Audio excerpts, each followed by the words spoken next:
Hello, you wonderful people, and welcome to another episode of Not Too Comic Book. This being a show where we talk about TV shows that are adaptations of comic books. For today's episode, I'm going to talk about the latest episode of Superman and Lois. A lot of really interesting things went down in this episode, so let's break it down. So picking up in the events of the last episode, Clark is without his powers, and he's in a state that he's never been in before. In fact, he actually talks to Lois about it. I thought it was such an interesting thing because I was curious whether Clark has ever been in a situation where he's lost his powers in his continuity, and it seems like it because he says he's never been this way before. So either he's saying he's had his powers diminished or taken, but never to this extent, or just in general he's never had his powers taken, which is interesting because if he's never had his powers taken and all of the time he's had his powers, he even said like his powers developed when he was 4. He's had his powers for decades. You know, obviously he didn't fully start utilizing it until he got, about a teenager, until he became a teenager and started training until his young adult age. But still, like, he's had these powers for decades and he's never been without them. And I think that's such an interesting thing because it's been such an intrinsic part of Clark.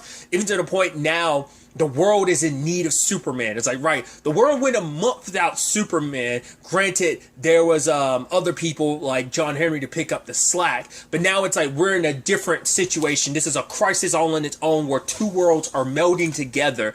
And it's going to be bad. And the world doesn't have Superman to save them this time. And Clark feels like he's letting everyone down.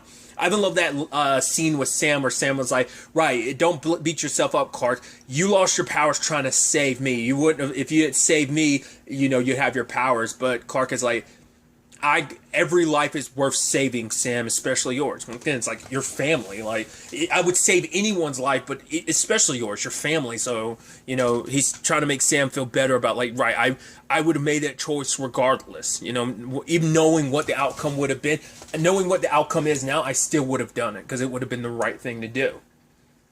So there's that angle to it. But it's just like for the first time, I think in a long time, Clark feels powerless. They haven't tackled it, but he's not the only, there is still Tal-Rho. He's out there. Granted, well, he's not going, he has to come back.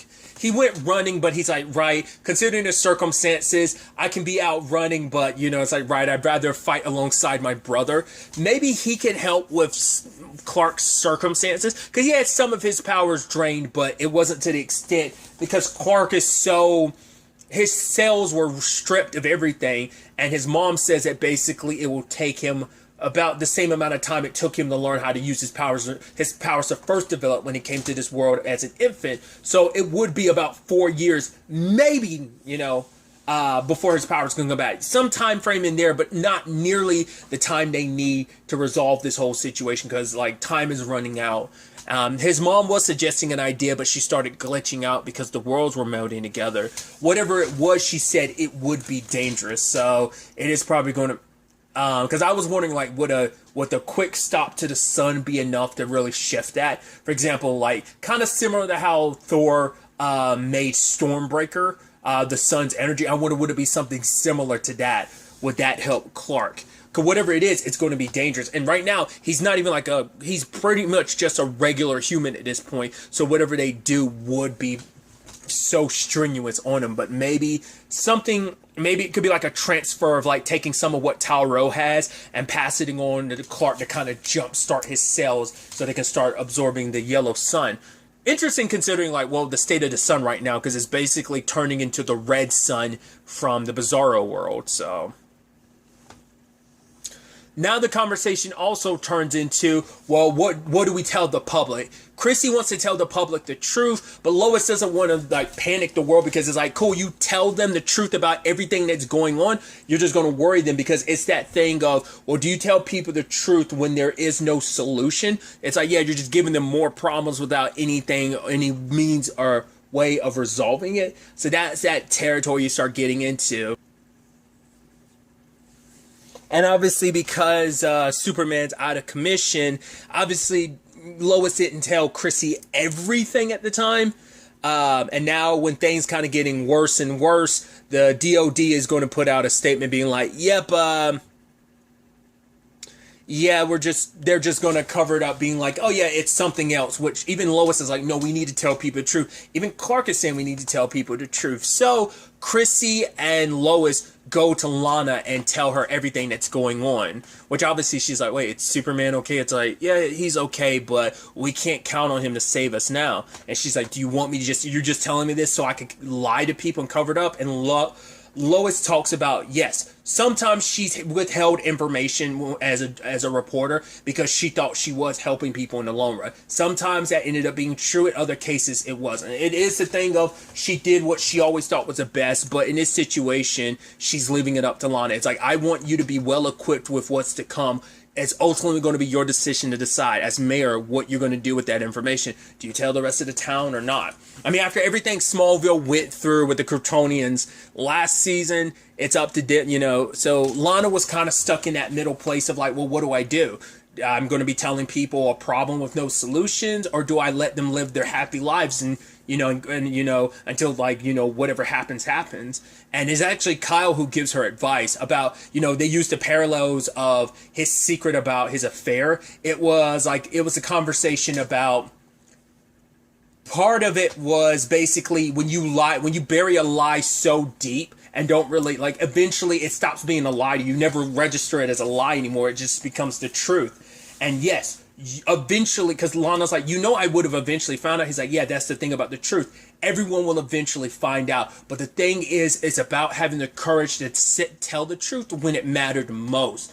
And he's like, I didn't have that courage, but I know that you do. Because if she doesn't tell the truth now and then the truth comes out later, it's like, wait, you withheld this information from us? I mean, kind of look at the parallel is Lana finding out about Clark and how Lana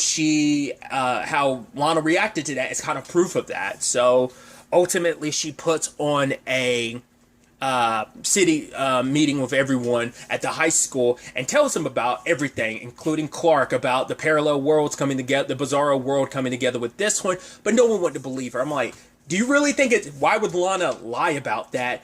Yeah, there's some pretty weird stuff. Plus, this town's already been through weird, but that's why it's like, would she really come up with something so far-fetched to explain all of that?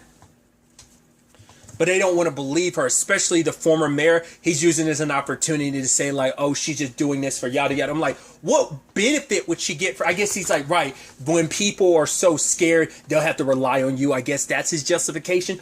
Kind of complete and utter BS, if you ask me. But I'm like, what would she benefit from this? But Lois had talked to Clark about, right, you need to be Superman right now. The world needs you. But he's like, I don't have my powers. But she's like, you don't just need to be your powers aren't what make you Superman. Essentially, your heart is. And that's the beautiful and powerful thing, that it's like, without that heart, you wouldn't have Superman. Superman would just be like Taro, like any other, like Zod or anyone, like any evil Kryptonian, because you need a human heart to balance out that much power. And it's like, your heart, who you are, is what inspires me, Jordan, and Jonathan every day. That's what inspires the world. You give people hope. What you represent is what matters the most. There's actually an interesting, parallel you can also make. I'm sure this has happened in the comic books too, with the whole like losing your powers and still playing that role. Because interestingly enough, Supergirl went through that situation. I want to say it was in season 1. She lost her powers because of red kryptonite, I want to say, and she was without her powers. And Kara was just wearing the suit, being Supergirl, if I remember correctly. I want to say that was a season 1 storyline. I'm fairly sure, because that was it was on CBS, I believe. So it had to be season 1 storyline, if I remember correctly. So it just kind of reminds me of that. So he had to go out there and be Superman. And just when the crowd was turning against Lana, when she was explaining everything, lo and behold, he walks in, everyone shuts up, and he kind of puts the former mayor in his place, being like, yo, you got to listen up, because everything Lana is saying is true, which is so sad. It's like, right, you need the big-time, world-saving superhero to be like, yo, everything she's saying is for real. Listen up to your leader and stuff like that. So, she's going to lead you through this. And for Lana, she doesn't know what else to tell them except stay away from people that look like people if they seem a little off, but more so than anything, just stay with your family, and we will find a way through this, because Clark had said, think about what y'all survived previously with the Kryptonians. You were able to survive that, and you were able to come out, so you've proven how strong you are as a group together, so thought that was kind of a powerful moment altogether.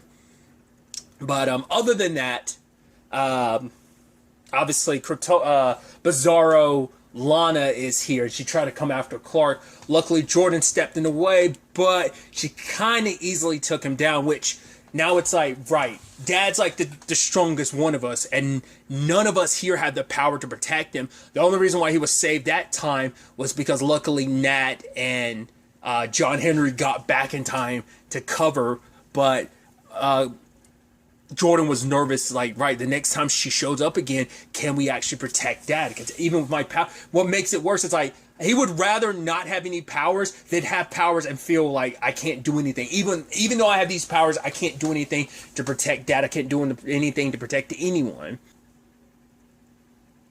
Ultimately, when the time comes, Bizarro, Lana, and Bizarro Jonathan show up at the school. Because Jordan had just spoken to Sarah. She's like, wait, your mom knew about this? Wait, you knew about all this crazy stuff going on? Is that why you were kind of avoiding me and being... He's like, yeah, it's part of the reason. I was like, I figured as much that he wasn't going to say anything, that it was going to come out during a fight with them at the school. I figured that was going to be the moment. And I love that badass moment of just... Because she's like, what are you going to do? And he turns to her and his eyes light up and he's like, run. And I'm like, that's so badass. And obviously Lana still has the advantage, but when he hears that his dad's in trouble, that, you know, Sam, Jonathan, and his mom are in trouble, he decides to step in. Because it's sad, because Bizarro Jonathan's got this perspective of, he's like, right, when the worlds merge, everything's going to be better, everything's going to be right. And he's like, you could have actually helped fix my dad. Like, if he was still alive and you guys merged, then maybe my dad would be complete and he wouldn't, you know, this Clark would help fill in everything that the Bizarro Clark was missing. But he's like, yeah, but I can't even say Clark because he's just Kal-El in that world, because he never became Clark Kent. He's like, yeah, but it's too late, my dad's dead, so you might as well be dead too. Once again, a question we haven't really gotten answered, like, once the worlds merge together, I guess it's just like, what happens to the people who have no counterparts? Like Tauro or Clark, neither one of them have their counterparts on the other world. Neither does Nat or John Henry that we're aware of, so what would happen to them? It just seemed like, I guess they'd just be no effect on them whatsoever. But I love your boy Jordan stepping in and going toe-to-toe. I really like that back and forth between him and Lana, where they're like breaking through the walls and smashing into lockers, and handling his business against both Bizarro Jonathan and Lana. Luckily, Nat showed up to give him the helping hand. I love the combo of like throwing the hammer at Lana. She dodges it, but Jordan grabs it, swings it the other way. Bam! I'm like, yeah! Hit him with the 1-2. Because you have John Henry going to the other, trying to go after Allie, and he left Natalie here because it's like, I need you to protect Clark, Lois, Jonathan, and Jordan, because they need you. You know, even if I am going to come back to you because, but I can go because you're not alone. You have family here. They'll look after you. They got you. And he's like making his promise that he's going to come back. But obviously you're like, yeah, as someone would put it, like, that's a death flag, being like, I don't think they're going to kill off John Henry. But at the very least, he is coming back immediately. So he goes to confront Allie, but even with the weaponry he has, it's not enough to stop her. I guess because she gets hit by a missile, but I guess she just absorbs it, or maybe she's so powerful she was able to kind of fight back the explosion. Either way, she took John Henry out of commission. He's not dead, he's just knocked out. And now Natalie's worried because she doesn't know what's going to happen to her dad. And, you know, once again, she's been in this situation before, but luckily she's not alone. She doesn't... Lois is promising that your dad's a hero. He'll find his way back. But, you know, because at least Natalie doesn't, because the concern of not knowing if her dad's coming back, she had to go through that alone. At least this time she's not alone with everything that's going on. And then you kind of get the aftermath of everything, too, on the Sarah front, because she's like, wait a minute. You weren't even shocked when you saw Jordan. You knew he had powers, and it's like, you've known for a while. When you went away for those 6 hours, it was related to this, wasn't it? She's like, yeah. So that's the thing. Sarah's only got the Jordan aspect of like, okay, he's got powers. She's like, if I'd known he had powers, I wouldn't have broken up with him, because she thought like I was coming second. She thought she was coming second to him. But also, it's like, right, she didn't get a chance to explain it because Sarah hasn't pieced together, wait, he's Superman's son, wait, Clark Kent is Superman. Because she just thinks, like, right, like, Tag got powers, so she's just assuming, like, the same thing for Jordan. So she's not thinking too much about, like, oh, he must be that he's Superman's kid. Like, that's not crossing her mind right now. But that's where Lana's like, right, this secret you learn is going to be something you can't tell anybody. She's almost like, wait, what? Because she thinks, once again, still thinking it's just about Jordan. You just stepped in it. You've only learned half the truth, you know, and there's still a whole other mountain of stuff you have to learn. Now the question is, like, great, so do you tell Kyle now that Sarah knows? Because you wanted her to have a normal life, and now she knows. I was actually kind of surprised. Well, once again, it wasn't until this episode where, like, I knew Jordan was going to have to use his powers in front of her because Jonathan and Bizarro Jonathan, Bizarro Lana being there, I knew he'd end up having to use his powers in front of her. But I wasn't, I knew them, but I figured you'd probably go the entire season, what's little is left of the season, without her finding out the truth about Jonathan. So I just thought that was interesting. But now as things are escalating more and more, as the world is starting to shift, all the objects are starting to change over. Like, both worlds basically kind of coexist now, and they're in the same universe now. And now everything from that other world is bleeding over into this world. Like, the computers are showing up from that world. There's also the words are backwards and everything. So yeah, things are kind of bad. And it's like, how do you go about stopping what's already in the process, and how do you stop someone as powerful as Allie with all of this going on? What I thought was really interesting too, and maybe there's something more to this, Kyle disappeared, because it's like, wait, where's your dad? And she's like, I don't know. I'm like, why did he disappear? Once again, we don't know what Kyle's circumstances are in the other world. We know about Lana. We don't even know about Sarah's sister, like, if they exist or not. Like, was it a doppelganger thing or what? Or is that supposed to be like, oh, if you don't have a counterpart on the other side of the world, maybe what happened to Kyle, maybe he kind of blinked out of existence because of that very reason? Because once again, that's something that hasn't really been covered yet. But then once again, what does that mean for Clark? Because his counterpart is dead. But what if it's supposed to be a thing of, oh no, because you would assume he had to have some counterpart that existed on that world too. Like I said, maybe it's a combination thing that's already happened, because the way they put it was like, if you combine, you basically die. I think it's more so like, right, who you are right now will die and you'll become some new being that's a combination of the two, but who you are as an entity will disappear forever. You're dead. I don't think it's just kind of like a Kyle's dead thing. I think once again, it's interesting they made him disappear. We haven't seen whether anyone else has or not, but it's definitely going to be interesting. Like I said, I still believe Tauro is going to be the key to this, because they might not have a Superman right now, but they have Natalie, they have Jonathan, and they also they have Jordan, and they also have Tauro out there somewhere. It's probably going to be up to Jordan to track him down, because he's going to probably be in hiding, trying to avoid all this. Granted, he doesn't have to worry about it because his counterpart's already dead, so that's the situation he's in. I'm curious, is he going to be, well, because Lana, Bizarro Lana and Bizarro Jonathan have already been taken out, and they're already being locked up by the DOD, so.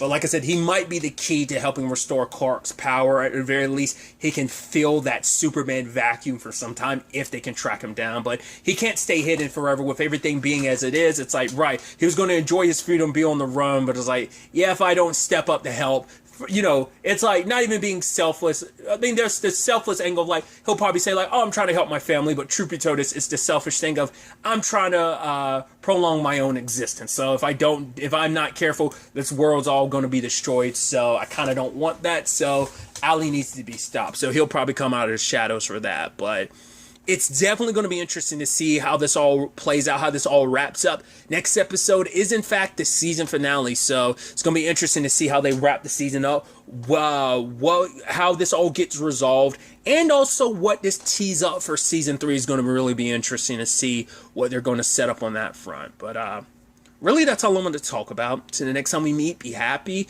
be safe, live life to the fullest, and enjoy it. Good day, and goodbye.